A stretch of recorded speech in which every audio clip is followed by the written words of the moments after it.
I don't regret a lot of things in life. For the most part, I played the cards I was dealt, and the hand that I played was the best I could put forward. When I do regret things, it's never, oh, I should have done this or I should have done that back then. That typical response you get from people. It's always small things that just linger, have never sat right inside of me, because it has always had to do with how I treated someone. What people don't know about me, because I never speak on things like this, is I go out and feed the homeless every Saturday morning. Sometimes on my own when I have the resources, bring my baked beans, hot links, potato salad, and Hawaiian sweet rolls to them. But most times I'm with the Catholic worker group. And while it's very fulfilling for me, I can never fully enjoy that feeling because I can never let go of how dirty I've treated people in that same position in the past. I think back to when I was a transit driver.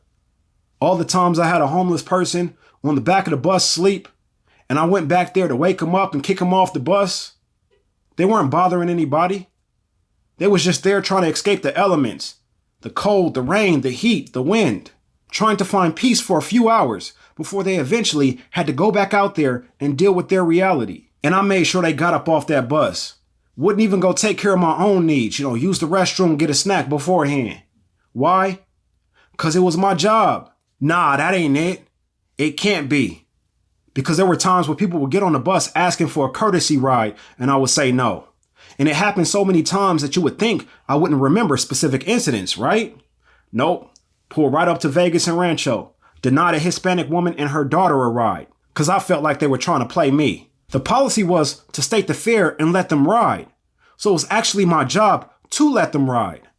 But even if it wasn't, I was headed that way anyway. I didn't make money off the fare. My wage was paid regardless. But I was still driving that way. That bus still had to go that way. And I denied them people a ride. MLK and Vegas Drive. Hey, boss man, can you help me out? No, you can't get no free ride. I wasn't asking for a free ride. I was trying to see if this bus goes to this place. I felt like an ass in that moment because I was an ass. There were times when people would be waving across the street at me to hold the bus. And I would take off with the mentality of, you wasn't on time. It's a schedule for a reason. Not knowing if their transferring bus was late. Not knowing anything.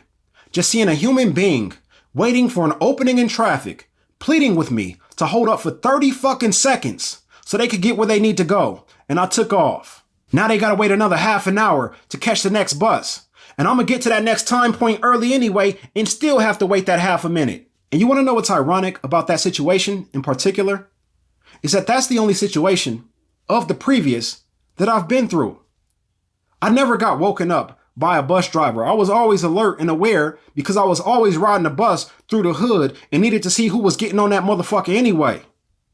I never needed a courtesy ride. I was too prideful to get on a bus and ask for a free ride. I would just walk the 3-4 miles I needed to walk to get home in those situations. I never asked for directions. I always knew where I was going. But I've been in so many situations where I was running for a bus and I know that driver seen me and still took the fuck off. I remember when I was 19 years old, working as a dishwasher at the Wild Wild West, catching the bus to work. I seen that 104 sitting at the bus stop already, so I start running.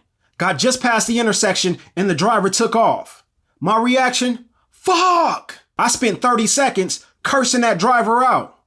I turn around and start to walk back to the crib because I'm not waiting a whole nother hour at the bus stop when the crib right there. And then this young white dude pulled up on a motorcycle and asked me if I needed a ride to that bus. I said, hell yeah. Jumped on the back of his bike, held onto his backpack, still almost flew off that motherfucker when he hit that dip at Vegas Drive. But he caught me up to that bus so I can get on it and get to work. It's the only time I've ever been on a motorcycle. But see, he seen that whole situation, seen how fucked up it was, knew he was in a position to help, pulled up, didn't care about skin color, didn't care about social status, didn't even know if I was a dangerous person or not. All he saw was a human in need and went out of his way to help them. Used the most valuable asset humans have, which is time, to go and help someone else. You would think that being in that position and having that type of kindness shown to me would have played a bigger role when I was in the position to make that decision. There are countless incidents where we get a little authority, a little say-so, and we go the company route instead of the human route. What I'm trying to say here is our humanity cannot clock out because we clocked in. That job is just that, a job. Make your money, support your family, your lifestyle, etc.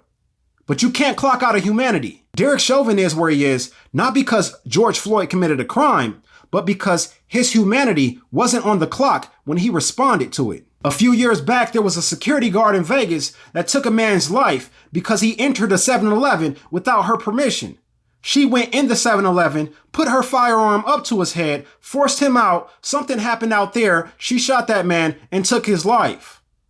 That didn't happen because, he disobeyed her orders. That happened because her humanity wasn't on the clock with her. And for some reason, she's not in prison. You have people in Gaza right now who didn't attack anyone, chasing parachutes, getting crushed, drowning, trying to get their hands on supplies, food, so that they could possibly see another week. And why do they have to do that? Because you have humans oppressing them on one side, and you have humans who will not allow other humans to bring aid directly to them on the other. Because guarding that border is their job, and their humanity is not on the clock. And let's not talk about the lack of humanity shown daily on our own borders. If your job makes you hate people, quit your job, not people. If you work with the public, you are given an opportunity every day to make a difference in someone's life. Whether that's a positive or negative difference is entirely up to you. But you have to keep that in mind because we don't know who's out here on the edge. We don't know if that person who just walked past us is hanging on by a thread. Everyone has a capacity, and when that capacity is reached, some people self-destruct while others cause destruction around them. And that treatment of people will sit with you. Believe me, if I could go back to those times, I would let them people sleep my entire shift. Not only would I give that free ride, but here's a bus pass so you can get your ass back home. Hey, boss man, can you help me out? Yeah, bro, what you need? These are things that I shouldn't even remember, but I know I was wrong. But there's nothing I can do about it now. All I can do now is try to do right by people going forward.